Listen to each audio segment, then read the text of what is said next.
So, magandang gabi po sa ating lahat. At pag-uusapan po natin ang 2 Corinthians chapter 10. So, mga another issue po na pag-aaralan po natin kung ano yung issue na matutunan natin dito sa chapter 10 ng 2 Corinthians. Okay, so chapter 10 is best understood as Paul defending his apostolic authority. Ibig sabihin po dito sa chapter na ito ay yung paano dinipinsahan ni Pablo yung kanyang authority bilang isang apostol. More importantly, defending the true gospel against people. Isa pa, dinipinsahan niya yung pagiging apostol niya. At isang dinipinsahan niya yung gospel na kanyang ipinangaral. Ayan. So, defending the true gospel against people who were judging Christian ministry by worldly standards.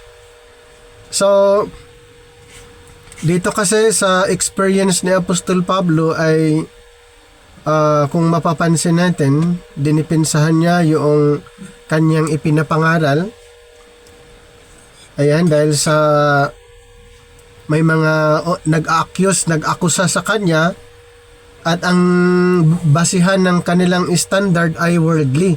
So, hindi naman po pwede na i-accuse o akusahan ang Christian ministry gamit ang worldly standards. At yun po ang naranasan ni Apostol Pablo. So, chapters 10 to 13 form a unit in which Paul responds to opponents who were challenging his authority and influence in Corinth. Matindi po yung na-experience ni Apostol Pablo doon sa Corinto. Ayan, ito po literal na talagang dinipinsahan ni Pablo dahil china-challenge ang kanyang authority, at ito pong mga accusers ay ini-impluwensyahan nila yung mga believers sa Corinto. So, a major doctrinal issue in the chapter is the difference between God's way of doing ministry and the world's way. Nakita nyo yung dalawang senaryo. So, dito po ang malalaman natin yung pagkakaiba ng God's way and then world's way. So, power, appearance, eloquence, boasting, status, and human credentials versus Christ-like humanity or humility, truth, obedience, and dependence on God. So, dito po ay maunawaan natin paano natin maunawaan yung God's way and then yung world's way. O bakit natin dapat malaman ito? Dahil pag hindi natin maunawaan kasi ay hindi natin ma-identify or malaman alin ang God's way, alin ang world's way when it comes of dealing regarding doctrinal issue. Kaya dito po sa chapter 10 ay ulitin ko po dahil may mga challenges na experience si Apostol Pablo regarding sa kanyang authority bilang apostol at sa kanyang ipinapangaral na ebanghelyo ay iba doon sa pangkaraniwan na kanilang napag-aralan doon sa past program. Ay syempre naman, ang tinanggap ni Apostol Pablo na mensahe ay iba doon sa unang programa. Kaya may mga challenges siyang na-encounter at may mga accusation na kanyang hinaharap, at mostly yung mga false teachers ang nag-challenge sa kanya. Kaya dito po malalaman natin paano ang God's way of doing ministry and then world's way tungkol po sa power, appearance, eloquence, boasting. So dito po ay isa sa mga alamin po natin. So dito sa verse 1, basahin ko lang dito sa chapter 10 verse 1. Now I Paul myself beseech you by the meekness and gentleness of Christ, who in presence am base among you, but being absent am bold toward you. So Paul begins by the humility and gentleness of Christ appeal to you. So Paul is defending himself. So dito po sa verse 1 ay very obvious po. Base sa binasa nating verse, Paul is defending himself, but notice how he does it. He appeals through the character of Christ. So Paul's authority does not mean that he must act like a domineering ruler. Biblical authority can be exercised with meekness and gentleness. So this important because the false teachers apparently valued impressive personality and outward strength.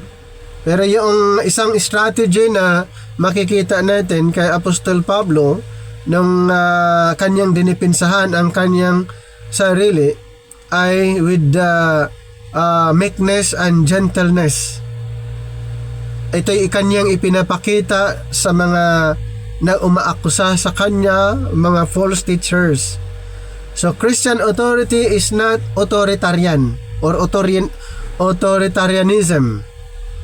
Spiritual leadership is not measured by personality, appearance, or intimidation. Christ-like meekness is compatible with genuine authority. So Paul is not saying, I have no authority.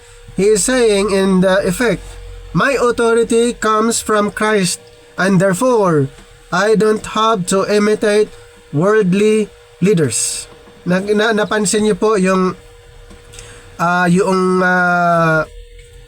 statement ni Apostol Pablo, my authority comes from Christ, and therefore I do not have to imitate worldly leaders. Kasi alam po ni Apostle Paul alin ang worldly leaders at saka yung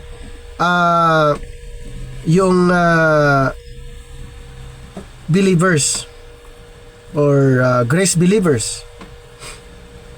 Alam niya yung worldly system, yung sistema ng leadership at saka yung Christian way or God's way. Kaya Paul is not saying I have no authority. Sabi niya, he is saying in effect, my authority comes from Christ. Kaya kung basahin natin sa Galatians, mayroon siyang sinasabi dahil yun nga, may mga sinusubukan siya, lalo na doon sa authority na mayroon siya. Ito yung sabi niya sa verse 11, chapter 1, but I certify you, brethren, that the gospel which was preached of me is not after man. 12, for I neither received it of man, neither was I taught it, but by the revelation of Jesus Christ. So, ang authority na mayroon siya ay mula po sa ating Panginoon. And then verse number 2, chapter 10, 2 Corinthians, but I beseech you that I may not be bold when I am present with that confidence wherewith I think to be bold against some which think of us as if we walk according to the flesh. So Paul warns those walking according to worldly standards. So mayroong warning si Apostol Pablo doon sa mga believers, particular sa Corinto. So ang warning niya to those walking according to worldly standards. Ibig sabihin may mga believers na ang sinusunod pa rin nila ay ang standards ng mundong ito.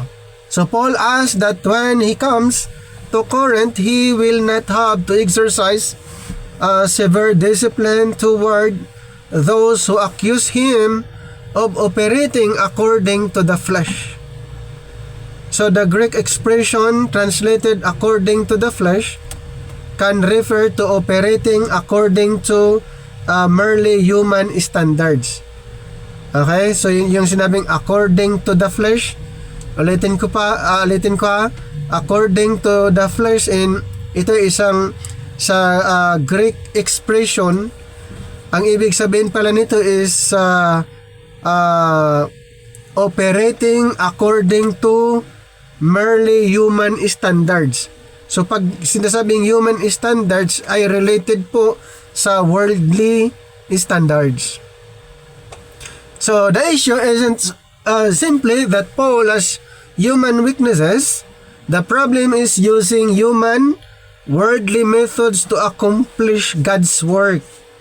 Ayan. Okay, so yun yung problem.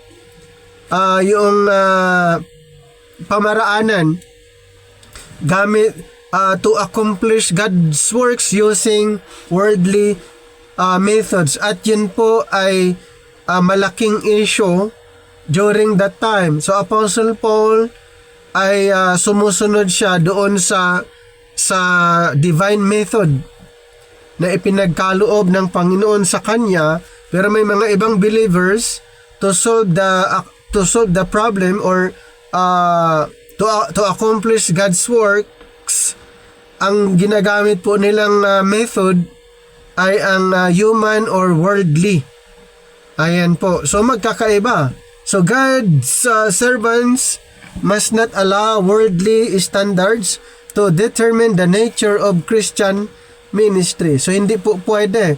Bilang mga mananampalataya ay hindi natin gagamitin ang worldly standards to determine the nature of Christian ministry.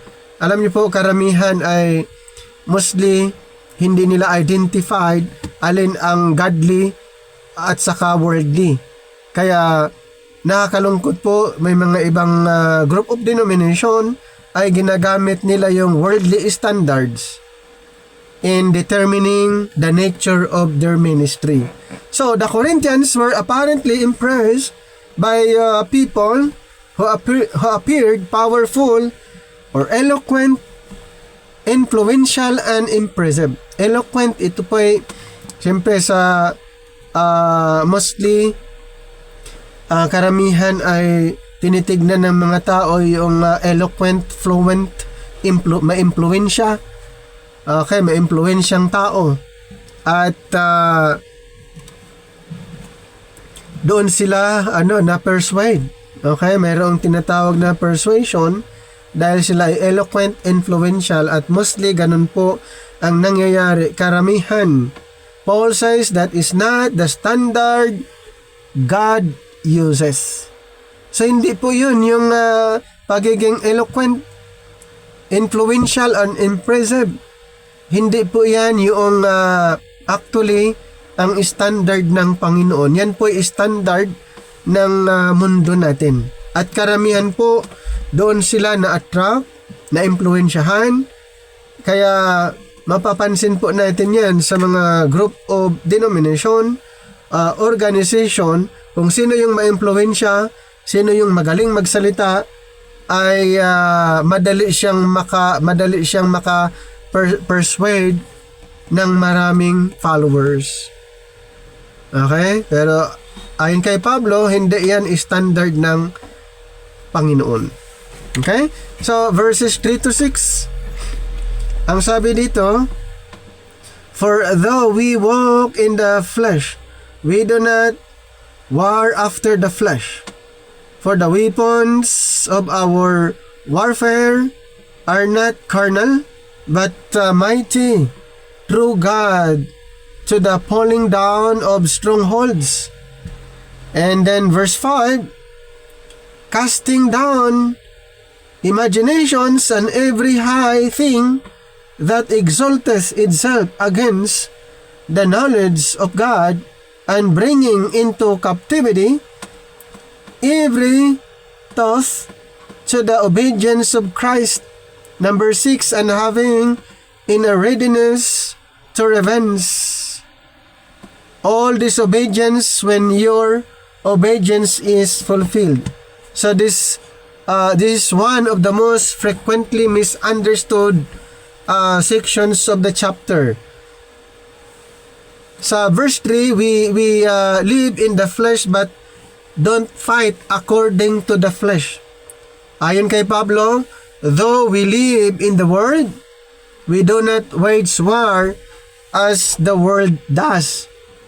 So notice the distinction.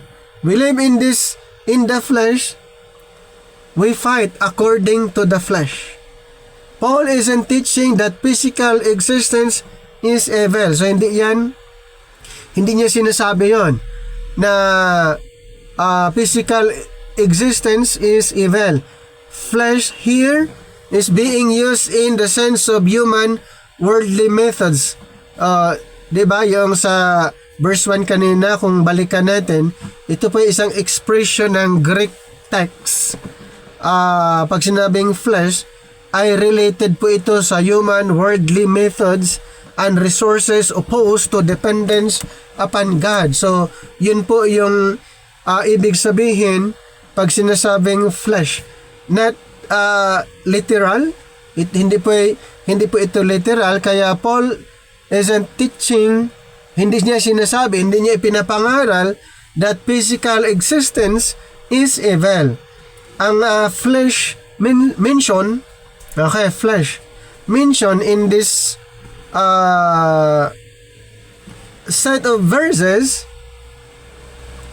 ito po'y referado doon sa human, alam po natin yan, human worldly methods and resources opposed to dependence upon God. Nakuha niyong point, ito po'y isang kapamaraanan na hindi nakadepende doon sa Panginoon, kundi ang tao ay dependent siya doon sa worldly and human methods. So yun po yung ibig sabihin na na-mention, na sabing we live in the flesh but don't fight according to the flesh. Example natin, yung sinasabi na human worldly methods and then resources opposed to dependence upon God. Ang example natin dito is manipulation, deception, pride, worldly status, intimidation, human cleverness, self-promotion, persuasive techniques used to replace God's truth. Nakuha nyo, yun yung example po ng sinasabing flesh. Okay? We live in the flesh. Yung sinasabing we live in the flesh. Yun po yung pinaka-idea kung bakit binanggit ni Apostol Pablo. Ito po yon, manipulation. Ibig sabihin, manipulation ay hindi ito in line with God's standard. Manipulation, deception, pride, worldly status, intimidation, human cleverness, self-promotion ay hindi po align doon sa standard ng Panginoon. Ito po ay standard ng mundo. So Paul's ministry operates on another level. So Christian ministry is spiritual in nature and cannot ultimately be accomplished by worldly power. Okay? Number 4. Verse 4. So the weapons of our warfare. Okay, na-mention dito sa verse 4. The phrase, it says the weapons of our warfare. So the weapons here, the weapons we fight with are not the weapons of the world. On the contrary, they have divine power to demolish strongholds. This is where we need to be careful. Paul is using military imaginary. So may mga illustration sa Apostle Paul, at in this verse, Paul using the military imaginary, but the immediate context explains what the strongholds are. They are connected with what? They are connected with arguments, false reasoning, pride, opposition to God's knowledge, thoughts that resist Christ. Ibig sabihin po, ito ay tumutukoy yung sinabing strongholds. Okay? Sabi, the military, imaginary, but the immediate context explains what the strongholds are. Ito po ay connected doon sa mga arguments, false reasoning. At yun po ang nangyari doon sa Korinto. Yung mga hindi magandang argumento. Mga false reasoning, pride, and opposition to God's knowledge, thoughts that resist Christ. Yun po yung naging issue. Okay? Na-emphasize dito sa verse 4, the weapons of our warfare. At kung papaano. Okay? Kaya nga sabi, the weapons we fight with are not the weapons of the world. Hindi yung makamundo na kapamaraanan. Okay? Hindi sa pamagitan ng makamundong kapamaraanan. So on the contrary, they have divine power to demolish strongholds. Alam niyo po ay kung aralin natin to demolish strongholds, doon pa rin tayo sa right doctrines, right teaching. Kaya nga we study the Bible rightly divided to demolish strongholds. Kaya itong strongholds na na-mention sa verse na ito, dahil may mga arguments na nangyari during that time, may mga false reasoning, opposition to God's knowledge.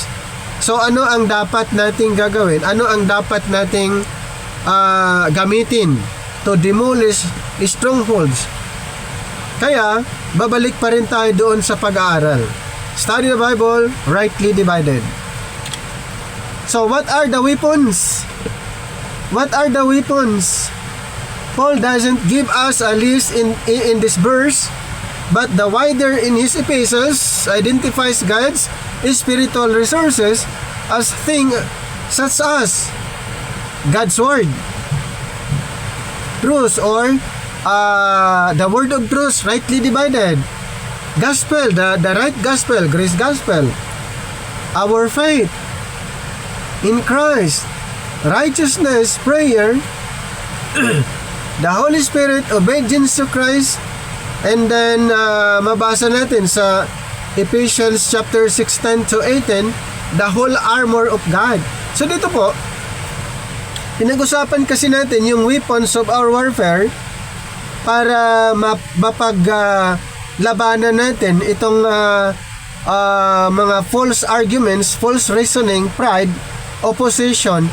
Kailangan pa rin natin ang truth, word of truth rightly divided. Okay? So this passage is not primarily teaching that Christian fight demons. So we are not talking about that the Christians fight demons by shouting at them, performing rituals, or physically attacking spiritual objects. We are not talking about those. Okay?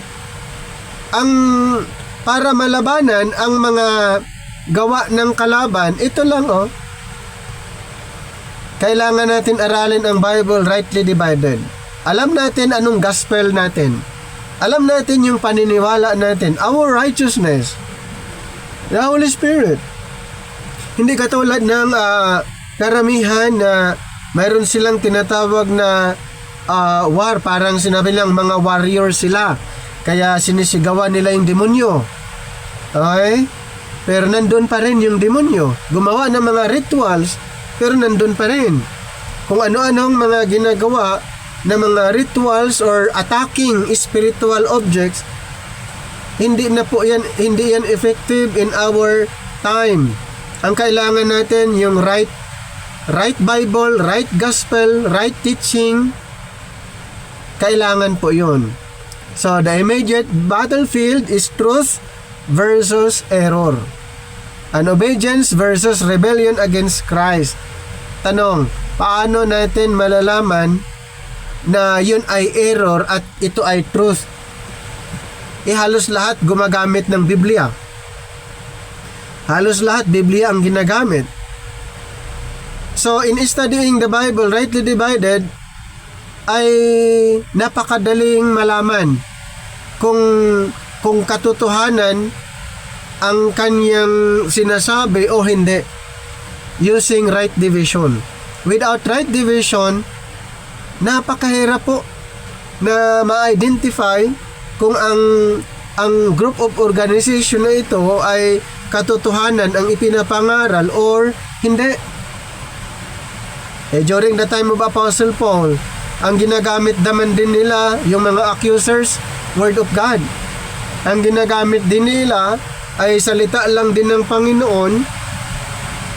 Pero paano na nalaman ni Pablo na mali, iba sila, false ang kanilang pangangaral? Kasi alam ni Pablo dahil siya mismong nakatanggap ng mensahe under this present dispensation.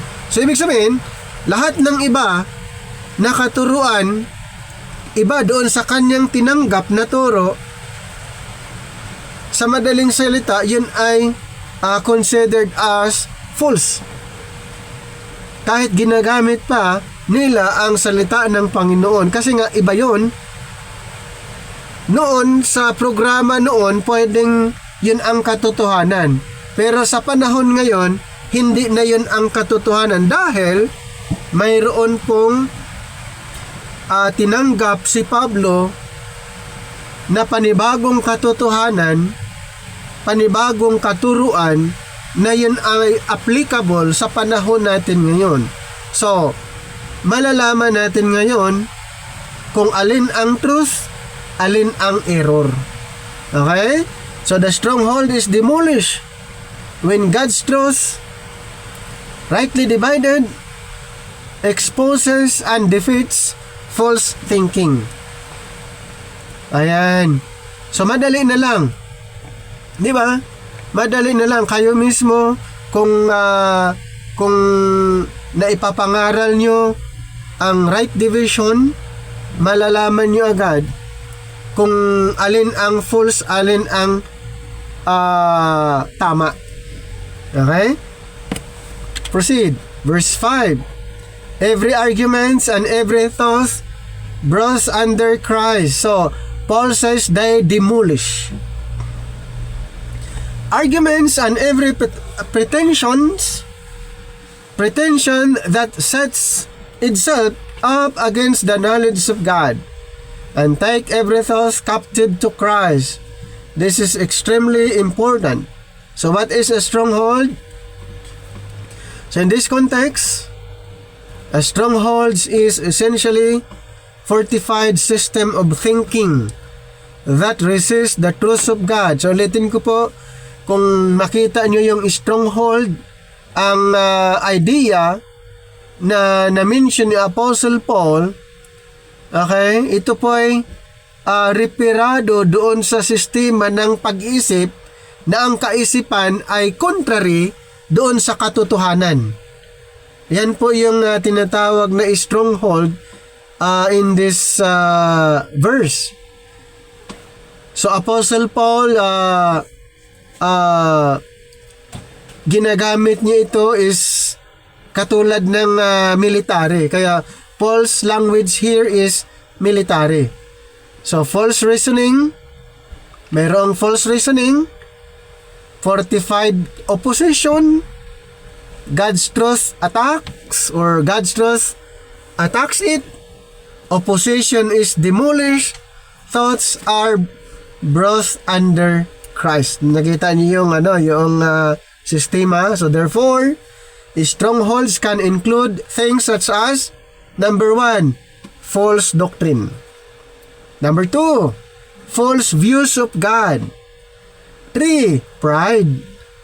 4, human philosophy that contradicts revelation. Yung inirebuild ng Panginoon kay Apostle Paul. And then, next, rationalizations for sin. Then, rejection of Christ's authority. Then, yung last, distorted understanding of the gospel. Pag sinabing distorted understanding of the gospel ay hindi na po naka-align doon sa gospel na tinanggap ng apostol natin na si Pablo. Kaya napakatindi po na maunawaan natin mga kapatid ang mga bagay na ito dahil pag hindi ay mahirapan tayo na ma-identify alin ang katotohanan, alin ang hindi. Saan yung truth at paano malaman ang error. Okay? Proceed. Taking every thought captive. This doesn't mean that Christians can literally prevent every unwanted thought from entering their minds. It means that our thinking must ultimately submit to Christ's authority. So the questions becomes, does this thought agree with what Christ has revealed? Or if not, it must be rejected rather than allowed to govern us. Isa po sa dapat nating maunawaan ano yung mga inirevealed na katuruan na dapat nating malaman. Alam niyo, malalaman natin yung mga inirevealed na mga katuruan. Basahin natin yung Romans to Philemon. Mga instruction ng Panginoon for the church, the body of Christ, doon po natin malalaman kung ano yung revelation ng Panginoon. Kaya nga dito sa Ephesians chapter 3, mayroong sinasabi si Apostol Pablo na habang binabasa natin yung kanyang isinusulat, maunawaan na natin ang tungkol kay Kristo. Dito po sa verse 3 and 4. Okay, verse 3, how that by revelation he made known unto me the mystery as I wrote afore in few words, whereby when ye read, ye may understand my knowledge in the mystery of Christ. Okay? When you read, kumbaga habang binabasa nyo, maunawaan nyo ang mystery of Christ, kung ano yung inirevealed ng Panginoon. So, Christ is Lord not only of our behavior but also of our thinking. So, Christianity isn't anti-intellectual. Hindi anti-intellectual. Paul is actually confronting arguments and ideas with God's truth. Malinaw po yan. Kaya dinipinsahan ni Apostol Pablo yan. Ang kanyang inaayos dito is yung worldly system. Okay, yung sistema na makamundong sistema ang kanyang inaayos dito dahil ang mga Corinthian believers ay ina-adapt nila yung worldly na sistema patungkol sa pangangaral nila sa patungkol sa Panginoon. Ginagamit nila ang sistema ng mundo and then in relation doon sa God's work gamit ang worldly system. Hindi po pwede. Okay? Hindi po pwede. Kaya isa yan sa mga inaayos ni Pablo dito sa chapter 10. Verse 6. Discipline of disobedience. Paul says he is ready to deal with disobedience once the Corinthians obedience is complete. Remember ang kanyang ina-addressan dito ay mga Corinthian believers. Okay? So, Corinthians obedience, sabi niya dito, Paul says he is ready to deal with disobedience once the Corinthians obedience is complete. So, this shows that Paul's authority wasn't merely theoretical. He wasn't interested in winning an argument. Okay? His objective was truth and then metanoia or the change of mind. So, kailangan mayroong katotohanan and then mabago ang kaisipan and then sumunod and then magkaroon ng kaayusan sa iglesia. So, truth, change of mind, obedience, restoration of the church. So yun yung tinatawag process. Paano maging maayos ang iglesia? Kailangan mo na yung truth, rightly divided dapat. Truth, rightly divided. Magkaroon ng changes sa kanyang pag-iisip. Maging ang kanyang kaisipan ay transform. Magkaroon siya ng mind of Christ. And after that, obedience. Then ito na, here comes the restoration. Church discipline and apostolic authority exist for the spiritual health of God's people. So ito po yung mga grace believers, not for the leader's ego. This connects directly with Paul's statement in verse 8 that his authority was given for building up, not tearing down. Gusto niyang magkaroon ng maayos, okay, na group of believers. Hindi yung magkawatak-watak, bahagi.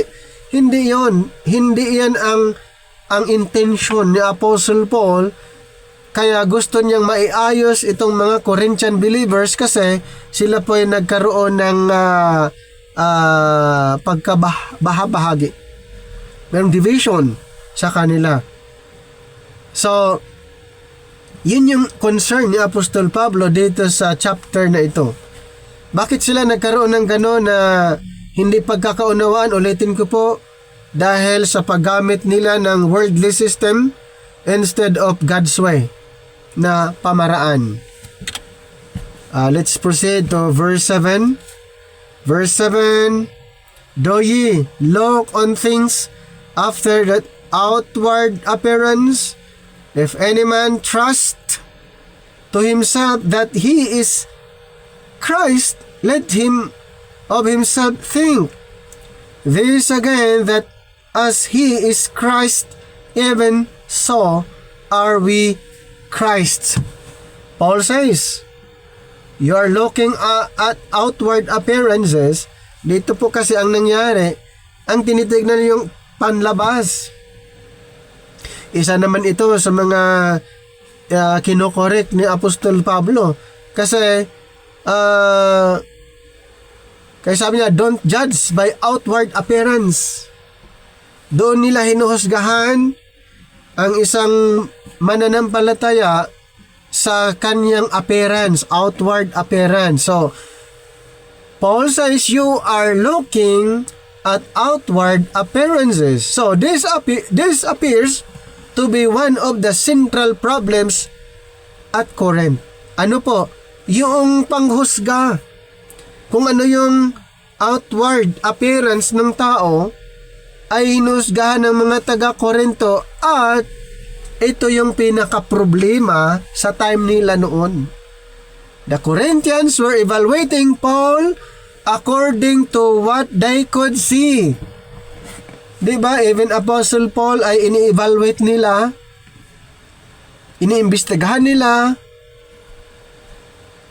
Ganun po ang ginagawa ng mga taga-Korinto. Okay? His physical presence, his speaking ability, his appearance, his reputation, his accomplishments. Diba? Ganun din. Parang minsan tayo din ay parang taga-Korinto, di ba? Kasi may time na tayo din ay ginajudge natin yung tao base sa kanyang appearance, outward appearance, na hindi po dapat. Hindi po dapat. Kaya buti mayroong ganitong nangyayari sa time noon para mayroon tayong matutunan at hindi pwedeng maulit yung ginawa ng mga taga-Korinto. Diba? Physical appearance. Hindi pwede yun na mayroon hindi sa kanyang physical pwedeng mayroon tayong masasabi o ano yung sasabihin natin, dapat hindi pwede. His speaking ability. O baka hinuhusgahan natin doon sa kanyang pananalita. At karamihan ganun po, lalo na may mga professionals. Speaking ability, minsan ganun po ang kinikritik ng karamihan. Okay, his appearance, his reputation, his accomplishments. Halimbawa, wala siyang natapos. May mga iba na ganun po, pero hindi dapat. Kasi ang Panginoon ay concern siya hindi doon sa hindi sa outward. Ang concern ng Panginoon yung inwards, our inner man. Di ba? Yun po. Kasi merong iba ay tinitignan nila yung speaker dapat may credentials, may mga ganun. Okay? Or appearance. So hindi po. Maging katulad tayo ng mga taga-Korinto pag yun ang gagawin natin. Paul says they need to look deeper. So spiritual reality cannot be determined merely by outward appearance. Someone can look impressive and yet be spiritually what? False. Titignan mo, very impressive ang taong ito, pero spiritually false. Di ba? Conversely, someone can appear impressive and yet be genuinely called by God. So doon natin makikita, hindi naman siya unimpressive siya outwardly, pero pwede naman siyang gamitin ng Panginoon. This is especially important in evaluating Christian leaders today. Ganon po yung nagiging batayan. Don't ask only, is this preacher charismatic? Ask, is he faithful to Christ and His gospel? So yun yung isa sa mga pwede nating i-consider. Okay? Yun pong isa na pwede nating i-consider. Ang mga bagay na ito. Kaya si Apostol Pablo ay isa yan sa mga inaayos niya instead of adopting the standards of this world. Hindi na po. Ang dapat i-adapt natin yung God's method. And hindi yung standard ng mundo natin to identify the work of the Lord using worldly standards or worldly method or human method. Hindi po. Kasi pag ganon, pag human philosophy or human standards, ito po ang tinitignan niya: physical presence, speaking ability, his appearance, his reputation. Ganun po. So, hindi po yan ang tamang basihan according to Apostle Paul. Now, let's proceed to verse 8. Verse 8, for though I should boast somewhat more of our authority which the Lord has given us for edification and not for your destruction, I should not be ashamed. Paul says, so ito po ay tungkol sa authority. Authority is for building, not destroying. Nakuha niyo yung point ni Apostle Paul. According to this verse, authority is for building, not destroying. Kaya ayon kay Pablo, the Lord gave him authority. Kanino galing ang authority ni Apostol Pablo? Galing kay Kristo, for building you up and not for tearing you down. This is one of the clearest principles of Christian leadership.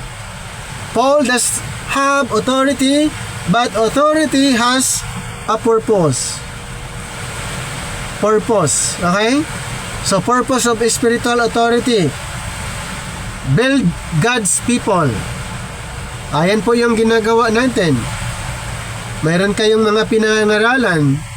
Mayroon kayong mga tinuturuan. Ibig sabihin, you are part of that ministry of building up God's people. Not, okay, ito po yung prohibition or prohibited, not control them. Okay? Not control them, not exploit them, not manipulate them, not make them dependent upon the leader, not create personal fame. Nakuha nyo? But instead of building God's people. Hindi po yung kontrolin. Hindi pwedeng i-manipulate. Hindi po yung magdepende doon sa preacher, sa pastor. Hindi po. Or gawing sikat. Hindi po yan. So, biblical authority is stewardship, not personal ownership. Kaya nga, a pastor, a preacher, a teacher, apostle, at yung ano pang mga title, other Christian leader doesn't possess God's people, so the people belongs to Christ. Okay?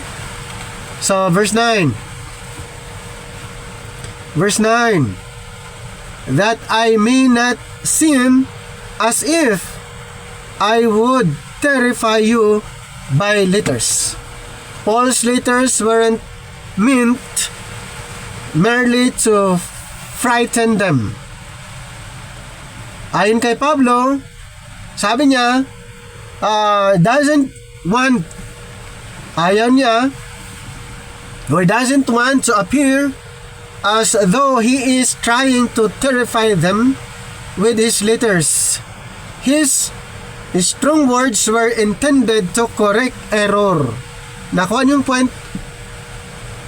Ang intention ni Apostol Pablo ay itama yung mali. Eh, alam niyang mali eh. Ang nais niya, kaya sabi niya, kay Pablo, it doesn't mean merely to frighten them or terrify them. His intention was to correct error. There's a difference between godly warning and spiritual intimidation. Nakuha nyo? Magkaiba ang godly warning. Actually, Apostle Paul was giving them a warning. Okay? A godly warning, not spiritual intimidation. Paul doesn't want fear of Paul to replace fear, reverence of God. So yun yung gusto niya, na yung takot ay mapalitan. Okay? Nakuha yung point niya dito sa verse 9. Let's proceed to verse 10.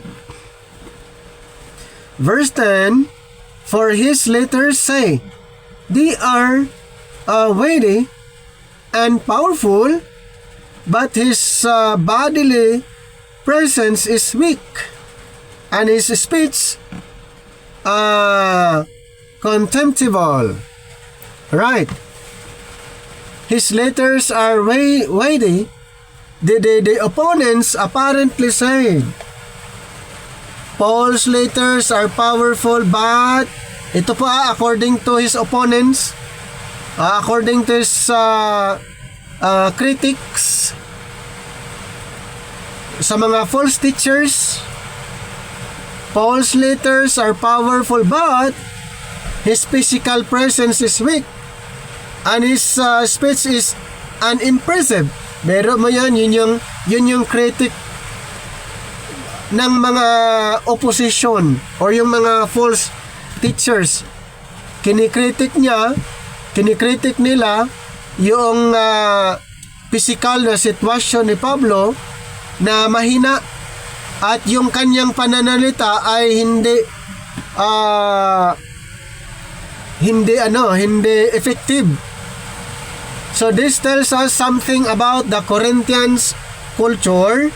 They were apparently susceptible to rhetorical performance and outward impressiveness.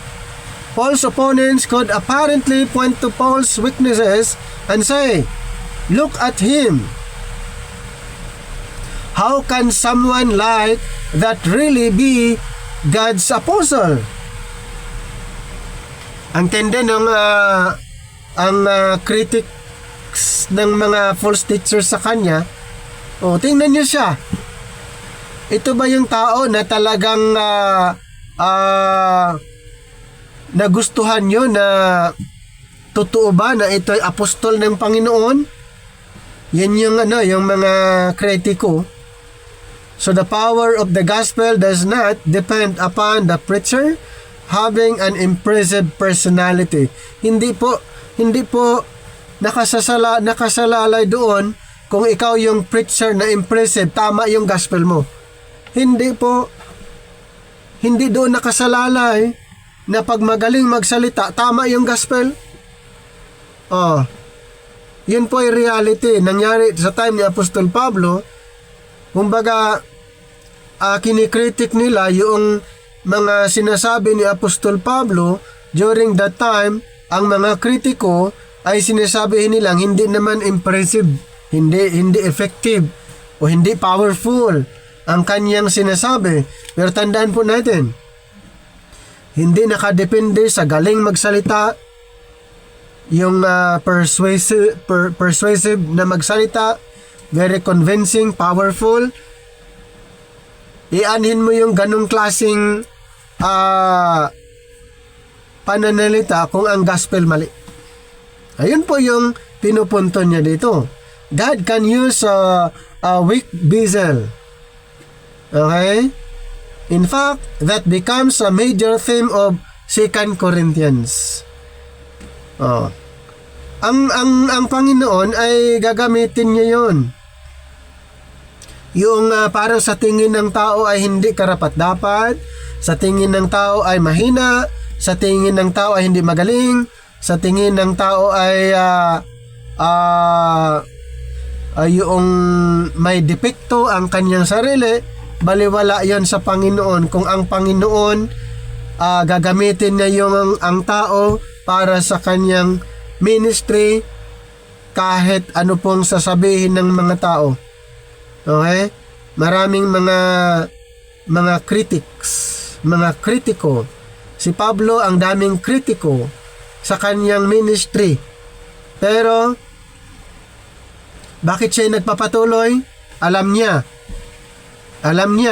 yung kanyang sinasabi, hindi nila alam. Papayag ka bang pag may mag-critic sa'yo, hihinto ka? Ito na lang ang isipin mo. Hayaan mo yung mga kritiko, nagkikritik sa'yo, ang isipin mo, yung ipinapangaral mo, hindi nila alam. Ganon lang yun. Mostly naman, ganon ang mga kritiko sa time ni Apostol Pablo. Siya nagpapatuloy dahil ang kanyang ipinapangaral hindi nila alam. Yan. So ganun po ang natin, tuloy-tuloy sa pangangaral. May mga critics tungkol sa pananalita, tungkol sa appearances, tungkol sa credential. Baliwala po yon. Ang importante, ipinapangaral mo yung tama. Okay? Next, number 11. Verse 11.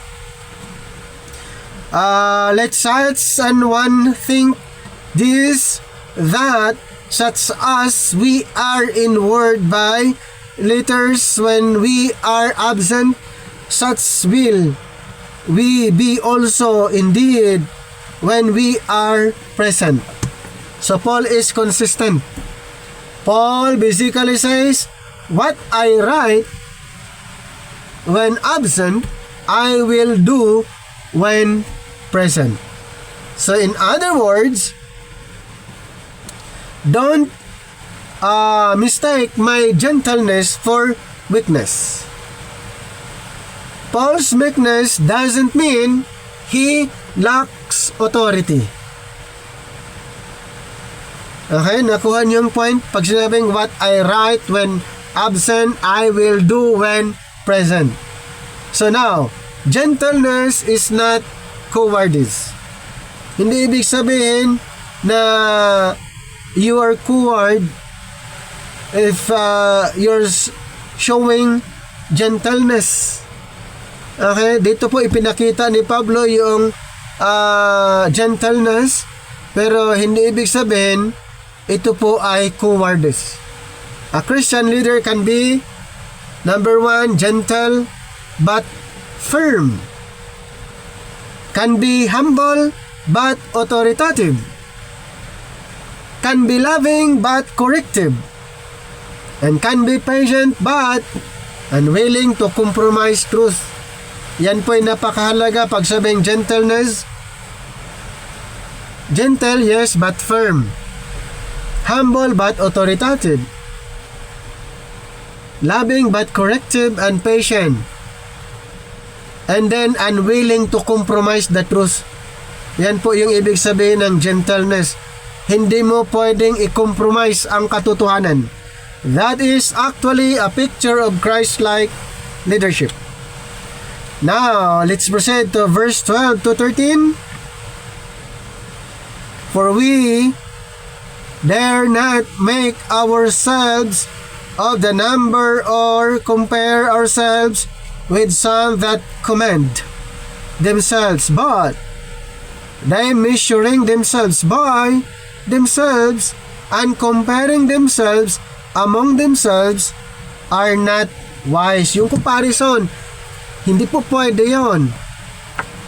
Don't compare yourself with others.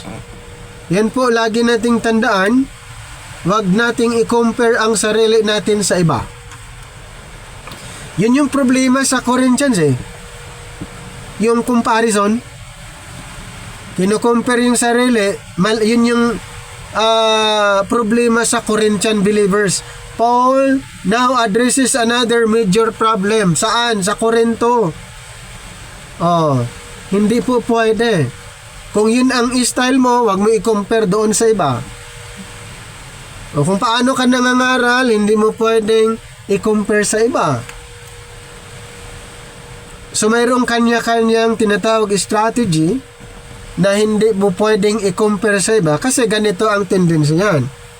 Once na i-compare mo sa iba, alam nyo ano ang maging resulta? Magiging kritiko ka ngayon.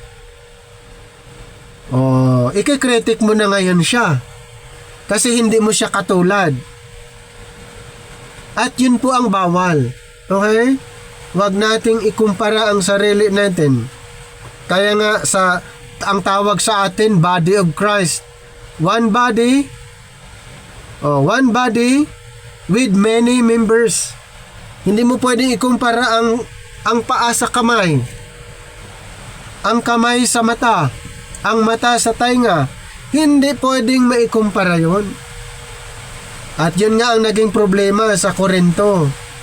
Okay? Some people were measuring themselves by themselves and comparing themselves with themselves. Paul says that is what? Foolish.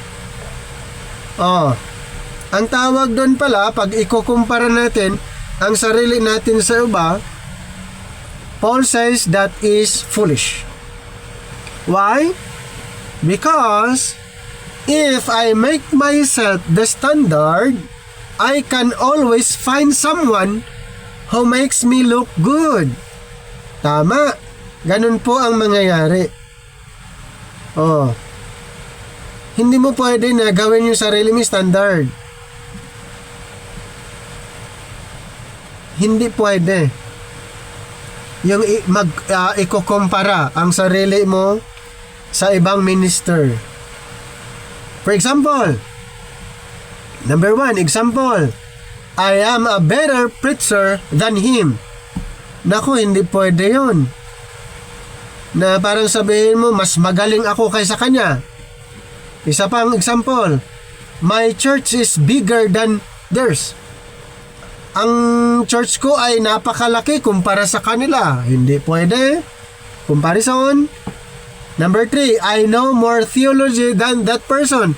Nako, hindi po pwede yon na mas marami akong alam kaysa kanya.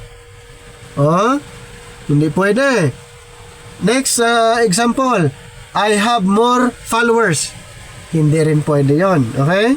So, yun po yung nangyari kasi sa Corinthians ay comparison.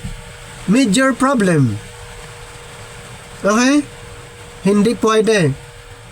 Yun yung iiwasan natin na sasabing magaling ako kaysa preacher niyan, malaki ang church ko kaysa kanya, marami akong alam kaysa kanya, marami akong tagahanga. Hindi pwede. That kind of comparison doesn't establish what? God's approval. Wala pong God's approval doon. Kasi inaako na niya, bali sa kanya na, hindi po pwede. Nasaan na yung Panginoon doon? Christian ministry is not competition. Tandaan natin.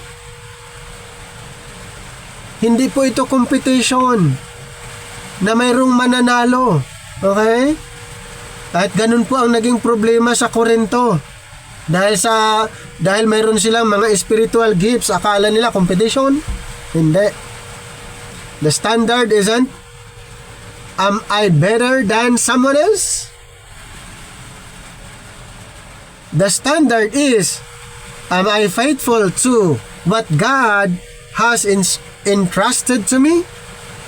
That's the standard. Hindi yung, am I better than someone else?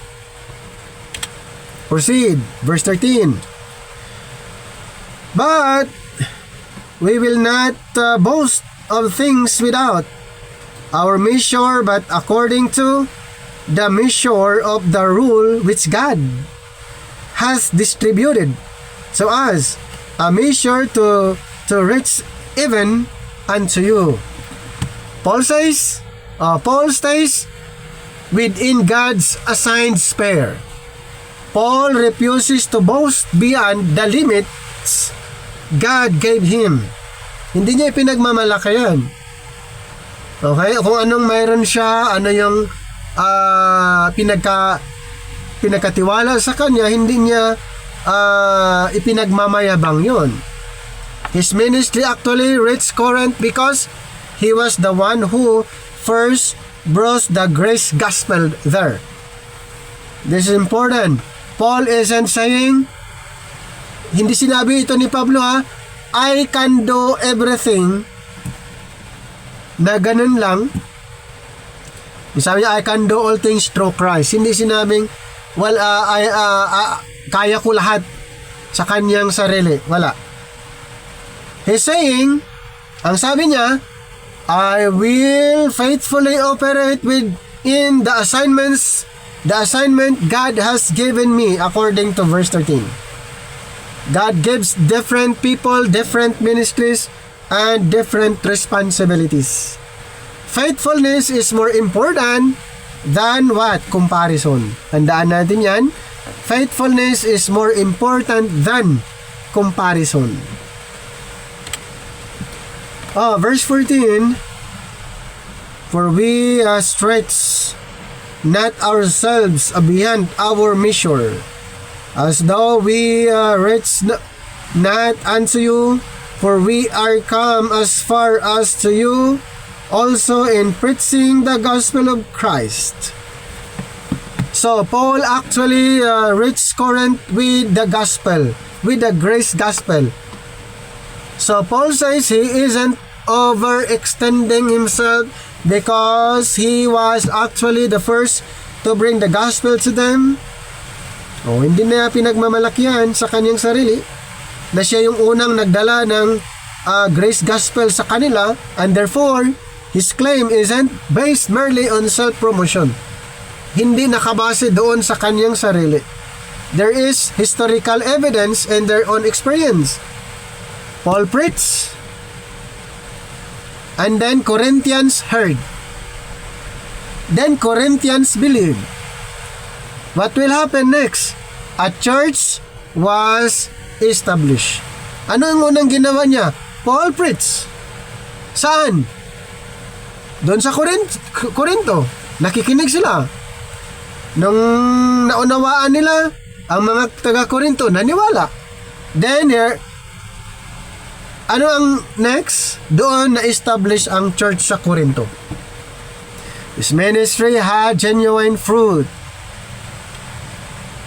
His ministry had genuine fruit. Verse 15, not boasting of things without our measure, that is, of other men's labors, but having hope when your faith is increased, that we shall be enlarged by you according to our rule abundantly. Don't take credit for another person's work. Hindi pwede yon. Okay, ayon kay Pablo dito sa verse 15, don't take credit for another person's work. Paul says he doesn't boast about work done by others. This is a subtle but important ministry principle. He doesn't want to build his reputation by taking credit for somebody else's labor.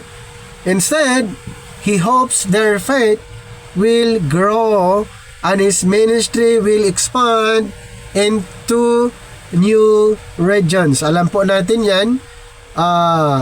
Si Apostol Pablo, siya po yung traveling preacher. Mayroon siyang mga missions sa iba't ibang region.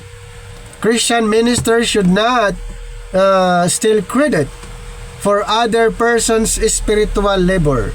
This is especially relevant to church planting, evangelism, ambassadorship, or ano yung term, discipleship, missions, ministry, leadership. Paul wants to preach where Christ has not yet been proclaimed, rather than simply attaching his name to another person's work. So yan yung isa sa mga ina-addressa ni Apostol Pablo, dahil ang nangyari sa mga taga-Korinto ay yung ginagawa ng iba ay kinukuha nila at sila yung nagmalaki. At hindi po pwede yon. Pwedeng magtulungan sa gawain pero hindi pwedeng angkinin yung hindi niya inumpisahan. Okay, verse 16. To preach the gospel in the regions beyond you, and not to boast in another man's line of things made ready to our hands. So Paul wants to preach where Christ has not been preached. Ano po yung goal ni Apostol Pablo? Gusto niyang puntahan ang lugar na hindi pa nila napakinggan ang mensahe tungkol kay Kristo, lalong-lalo na sa kanyang ginawa sa cross. Paul's vision is missionary. He wants to move beyond Corinth into new territory. So the principle is, ano po yung principle?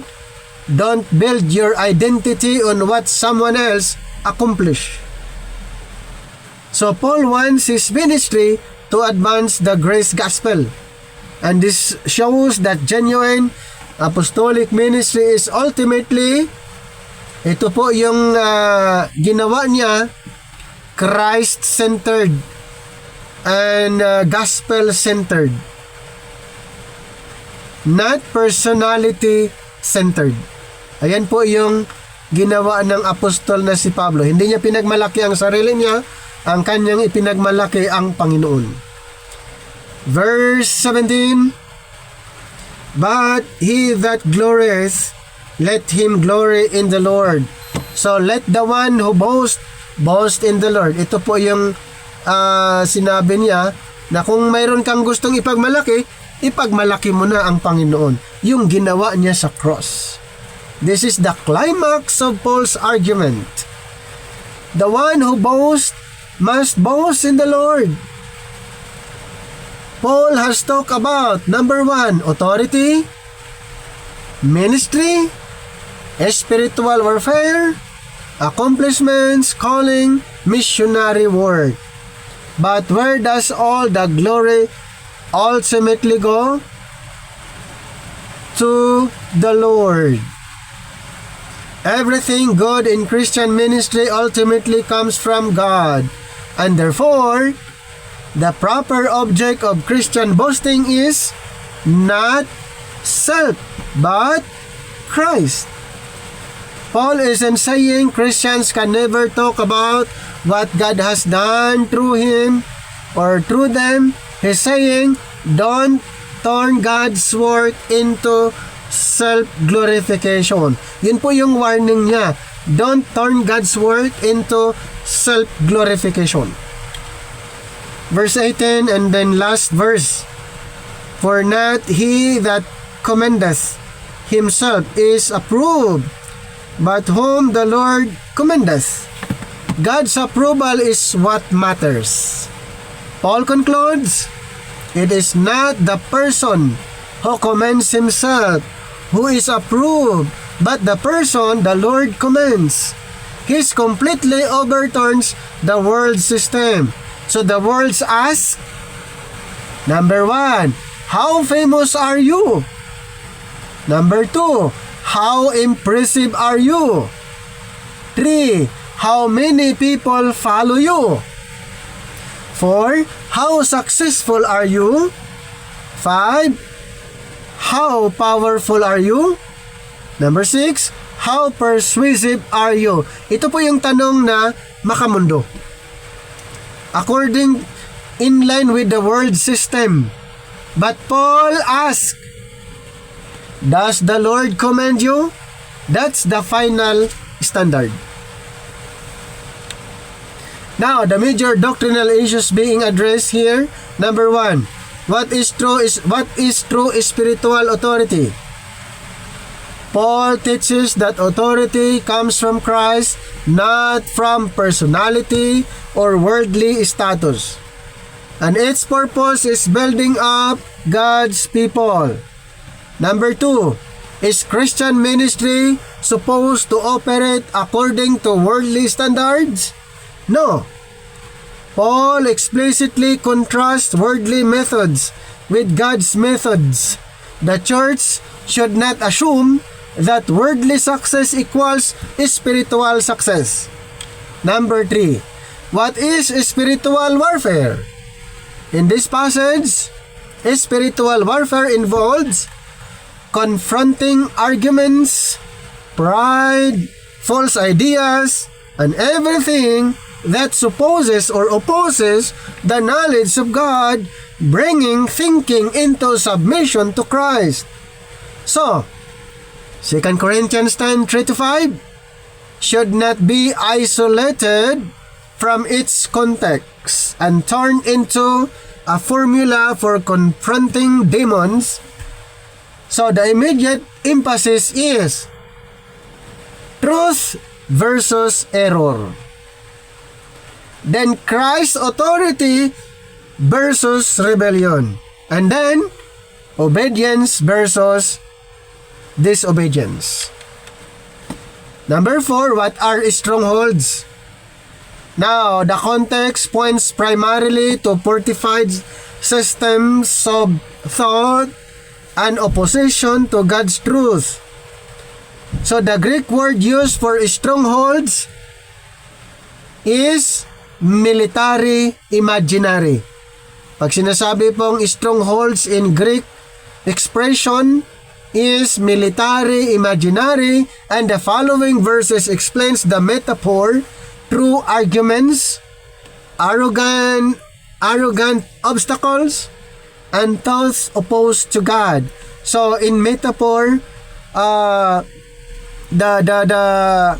strongholds means arguments, arrogance, obstacles, and thoughts opposed to God. And therefore, a stronghold shouldn't automatically be interpreted as a particular demon inhabiting a geographical location. Number 5. Does God care about our thinking? Yes. In verse 5, teaches that thoughts must be brought into obedience to Christ. Christian discipleship or ambassadorship therefore involves not merely what do I do, but also what do I believe, and does my thinking submit to Christ? Number 6. Is outward appearance reliable test of spiritual authority? No. Paul specifically challenged the Corinthians' tendency to evaluate according to appearances. So a person can be impressive but false, and impressive but faithful. And therefore, doctrine and faithfulness to Christ are more important than charisma and appearance. Number 7. Is Christian leadership about power over people? No. Paul's authority was given for building you up and not for tearing you down. That is a profound doctrine of spiritual leadership. Number 8. Is ministry a competition? No. Paul condemns the practice of measuring oneself against oneself and comparing oneself with others. The proper question is not, am I more successful than another minister? But, am I faithful to what God has entrusted to me? 9. Who deserves the glory? Yes, Christ. That is where the entire chapter ultimately leads. Paul's authority, then Christ gave it. Paul's ministry, then Christ appointed it. Paul's effectiveness, God empowered it. Paul's boasting must be in the Lord, and Paul's approval must come from the Lord. So, the central message of 2 Corinthians 10, you could summarize the entire chapter in this way. Paul is defending the true nature of Christian ministry against people who judge ministry by worldly standards. Genuine spiritual authority comes from Christ, operates through Christ-like humility, and fights error with God's truth rather than worldly manipulation, and seeks to bring people into obedience to Christ, builds up the church, refuses ungodly comparison, and ultimately gives all glory to the Lord. Now, the progression especially beautiful in chapter 10, verse 1 and 2, Christ-like authority. Verses 3 to 6, spiritual warfare and truth. Verses 7 to 11, don't judge ministry by appearance. Verses 12 to 16, don't compare ministries. Verse 17, boast in the Lord. And verse 18, seek God's approval. Now, and that gives us the doctrinal hearts of the chapter. The true measure of Christian ministry is not worldly appearance, human eloquence, personal power, popularity, or oneself promotion or self-promotion, but faithfulness to Christ, obedience to His truth, and God's commendation. One especially important point in 2 Corinthians chapter 10 becomes much clearer when read together with chapter 11 to 13. Because Paul continues exposing the false apostles and explains exactly what kind of Christian ministry they were offering. And chapter 10 introduces the conflict. Chapters 11 to 13 bring Paul's defense and the doctrinal contrast into sharper focus. So sa chapter na ito, ulitin ko po, maraming mga scenario, issues na inaayos ni Apostle Paul, pero ang pinaka main problem na inadresan niya, papaano malalaman ang truth at ang error, at yung sistema at ano ang dapat nating gagamitin, yung godly system or yung worldly system. Kaya po dito sa chapter na ito ay napakaganda po na ulit-ulitin yung basahin ang chapter na ito, at marami pa po kayong pwedeng maunawaan. Okay, so with that, hanggang dito na lang po ang ating presentation dito sa chapter 10. Maraming salamat po.